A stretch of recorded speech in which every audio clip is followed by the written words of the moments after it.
السلام علیکم ورحمۃ اللہ وبرکاتہ۔ میرا نام حافظ محمد ایان سلیم ہے اور آج میں ایک اور ویڈیو کے ساتھ آپ کے سامنے حاضر ہوا ہوں۔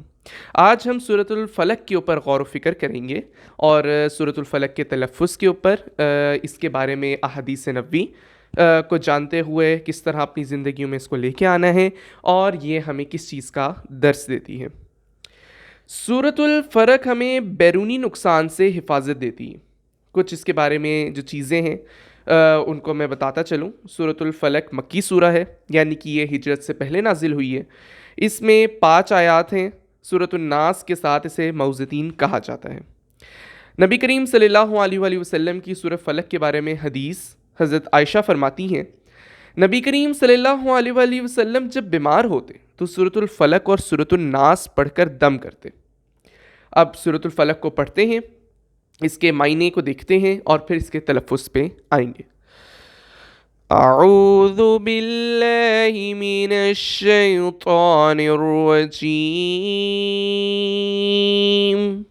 بسم اللہ الرحمن الرحیم، قل اعوذ برب الفلق من شر ما خلق ومن شر غاسق اذا وقب ومن شر النفاثات في العقد ومن شر حاسد اذا حسد۔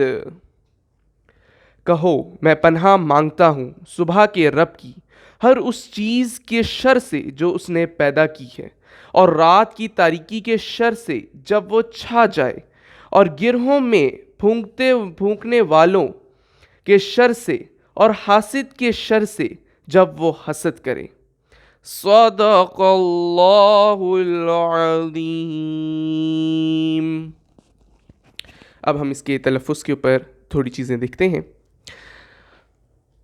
قل اعوذ برب الفلق، کل جس طرح ہم نے پڑھا تھا قوف کے اندر فرق، قوف اور کاف کے اندر فرق، اس کو مد نظر رکھتے ہوئے قل اعوذ برب الفلق من شر ما خلق، من اس کے اندر گناہ آ رہا ہے، ٹھیک ہے، اس کو گناہ کرتے ہوئے ہم من شر ما خلق، پھر قوف کا وَمِن شَرِّ غَاسِقٍ إِذَا وَقَبَ وَمِن شَرِّ النَّفَّاثَاتِ، اس پہ کھڑا زبر ہے، اس کو دھیان سے دیکھتے ہوئے۔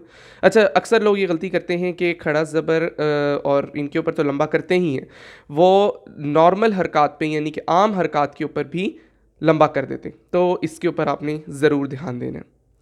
وَمِن شَرِّ حَاسِدٍ إِذَا حَسَدَ، ٹھیک ہے۔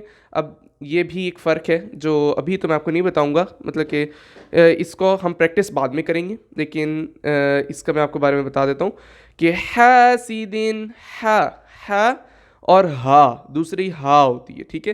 جیسے یہ من الجنۃ والناس، اگر یہ خالی ہوتا تو یہاں پہ ہے کی یہ جو شکل ہے، اس طرح کے ہے میں جو ہے وہ کیا آ جاتی ہے، موٹا ہا آ جاتا ہے، ٹھیک ہے۔ تو حاسد اذا حسد، ٹھیک ہے۔ اب میں نے جو آپ کو کل کہا تھا کہ 3 چھپی ہوئی مدیں ہوتی ہیں قرآن کے اندر، ان کو اگر ہم دیکھیں تو اس میں سے جو آج میں آپ کو بتا رہا ہوں وہ یا مد ہے۔ یا مد کی نشانی کیا ہے؟ یا پر جزم ہو اور اس سے پہلے والے حرف کے نیچے زیر ہو، یہ یا مد کی نشانی۔ تو اس کو جو ہے وہ آپ کے لیے یہ ایک ہوم ورک ہے ایک طرح سے کہ آپ نے اس دونوں صورات میں سے جو یا مد اگر آپ کو لگے کہ ہے تو وہ آپ نے کمنٹ میں بتانی ہے، اور اگر آپ کو ایسا لگتا ہے کہ نہیں ہے اور کہیں اور کسی اور صورت سے آپ دیکھ کے اس کی اگزامپل بتانا چاہتے ہیں تو وہ آپ ضرور بتائیں۔ اس کا رول دیکھ لیں، یا ہو، یا پر جزم ہو اور اس سے پہلے والے حرف کے نیچے زیر ہو، جس کی میں اگر آپ کو ابھی اگزامپل دوں جو مجھے نظر آ رہی ہے، الذی یوسوس فی یا ہے، یہ دیکھیں یا ہے، اس پہ جزم ہے, اس کے نیچے زیر ہے, فا کے نیچے زیر ہے, یہاں پہ جزم ہے. ٹھیک ہے, تو یہ ہمیں کیا مل گئی, فی, یہ یامد ہے. تو کمنٹس میں بتائیے گا ان دونوں صورتوں میں آپ کو یامد کہاں کہاں ملتی ہے.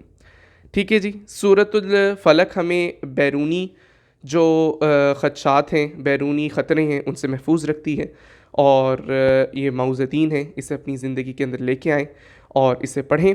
ویڈیو اچھی لگی تو اس کو لائک کریں, سبسکرائب کریں اور اپنی دعاؤں میں یاد رکھیں. انشاءاللہ ملاقات ہوتی ہے اگلی ویڈیو میں. اللہ حافظ.